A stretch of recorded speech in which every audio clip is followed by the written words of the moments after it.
What if everything you've been told about attraction is wrong? Not slightly off, fundamentally, deeply wrong. Most people think it starts with a glance, a face, a body, the way someone walks into a room. But a growing body of science is quietly dismantling that assumption and replacing it with something far more fascinating. What actually draws people together, powerfully, lastingly, is not what you see, it's what you sense, what you feel in a conversation. What happens when two minds meet and something just clicks? Stay with this, because what you're about to discover changes how you see attraction entirely. We live in a world obsessed with surfaces. Social media has made attraction almost entirely visual. A curated photo, a polished reel, a highlight of someone's best angle. But research says something different. And when we look specifically at patterns of attraction toward educated, intellectually driven women, particularly in cultures like Russia, where education carries deep social prestige, the findings are stunning. This video isn't about stereotypes. It's about the real psychology underneath attraction.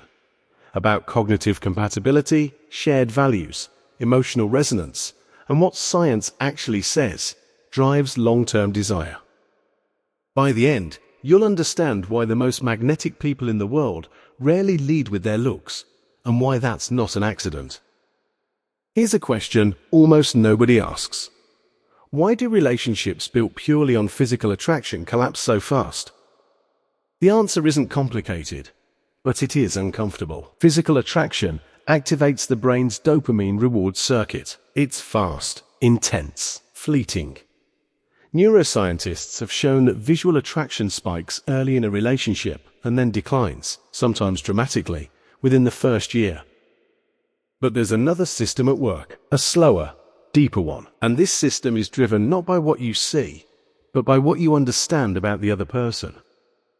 This is called cognitive resonance. It's the feeling you get when someone articulates something you've always felt but never had words for. When a conversation makes you forget time exists. When you finish someone's thought and realize you've been thinking the same thing. Cognitive resonance doesn't fade, it deepens. And once it's present, it makes physical attraction stronger, not weaker. But that's only half the story. Psychology researcher Lynn Carroll Miller and others studying mate preference have found something counterintuitive. As education levels rise, people become more selective, not about looks, but about intellectual compatibility. The higher your own intelligence, the more you crave a partner who can genuinely challenge you. Not someone who agrees with everything, not someone who flatters you, someone who can push back, introduce a perspective you hadn't considered, and make you sharper just by being in your life. This is sometimes called sapiosexuality in pop culture. But the science goes deeper than a trendy label. Studies from multiple universities confirm that intellectual similarity between partners correlates strongly with relationship satisfaction, communication quality, and long-term stability. What's particularly striking is the finding that this dynamic is amplified in cultures where intellectual achievement carries social weight. In Russia, education has historically been a pillar of identity and status, not just for men, but for women especially. The Soviet era, despite its many failures, produced extraordinarily high rates of female university enrollment. That cultural legacy didn't disappear.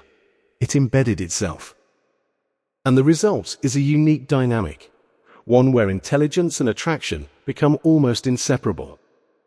Physical attraction gets you to the table. Values keep you there. Psychologists call it value congruence, the degree to which two people share core beliefs, priorities, and worldviews. And research is unambiguous. It's one of the single strongest predictors of relationship success.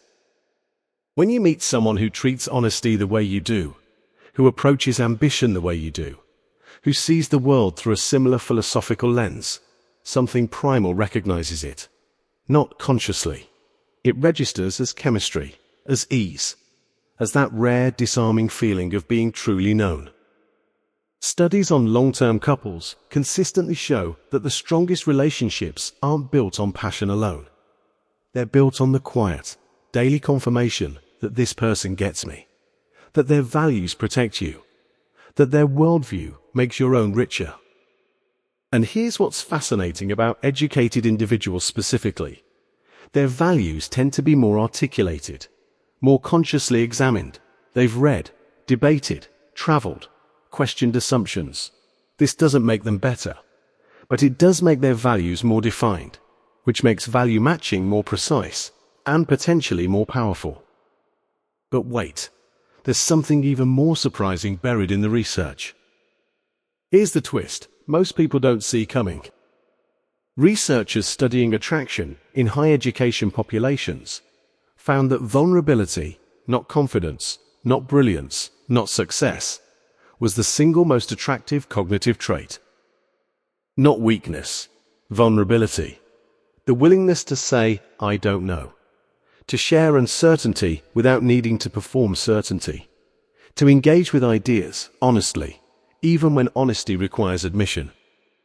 In one study, participants rated intellectually confident but emotionally closed partners as far less attractive than those who were intellectually engaged and emotionally open. The combination of sharpness and openness was described, again and again, as magnetic. What does this mean practically? That real intelligence, the kind that attracts deeply, isn't about showing off what you know. It's about the quality of your curiosity, the warmth of your inquiry, the willingness to be changed by a conversation. That is irresistible, not just intellectually, biologically. Recent research in relationship neuroscience adds another layer. When two people are cognitively compatible, when their thinking styles, verbal patterns, and problem-solving approaches align, their brains actually synchronize. This is called neural coupling. Studies using fMRI scans showed that the brains of compatible conversational partners light up in similar regions simultaneously. The better the coupling, the stronger the reported feeling of connection. This synchronization isn't metaphorical, it's measurable. And it doesn't happen based on appearance. It happens based on how people think and communicate. What this means for attraction is profound. The conversations you have, the depth, the rhythm, the willingness to go somewhere real, are not just pleasant. They are neurologically bonding. Every time two minds align in genuine dialogue, the attachment deepens. This is why certain people feel instantly familiar. Why some conversations seem to rewrite your understanding of yourself. Why, and this is important, the most attractive people in your memory are often the ones who made you feel more intelligent in their presence, not smaller, bigger. Here's the deepest insight, and it reframes everything. We've been asking the wrong question. The real question is not, what makes someone attractive? The real question is, what makes attraction last? And the answer, across cultures, across decades of research, across thousands of relationship studies, is consistent. It lasts when it's built on genuine recognition. When two people don't just desire each other, but witness each other. See the shape of each other's minds. Respect the architecture of each other's values. Appearance fades. Intelligence compounds. Values deepen. And the combination of both, a mind that challenges you, a person whose values mirror and sharpen your own, creates something that pure physical attraction never could. That's not romantic idealism. That's neuroscience. That's evolutionary psychology. That's data. The most powerful form of attraction is the one that makes you want to become a better version of yourself. Not because someone demands it, but because their presence quietly inspires it. So the next time you feel drawn to someone, pause for a moment. Ask yourself what's actually happening. Is it just visual? Or is it something deeper? The way they think, the values you sense in them, the feeling that this person could genuinely change your worldview. Because that feeling, the one that lives below appearances and beyond the surface, is the most reliable compass towards something real. Intelligence matters, not as a gatekeeping standard, but as a language, a shared one. And when two people speak it fluently, something ignites that no algorithm, no dating app, no curated photo can manufacture. If this video made you think differently about attraction, share it with someone who'd appreciate it. Drop a comment below. Tell me what surprised you most. And if you want to go deeper into the psychology of connection, subscribe. There's a lot more where this came from.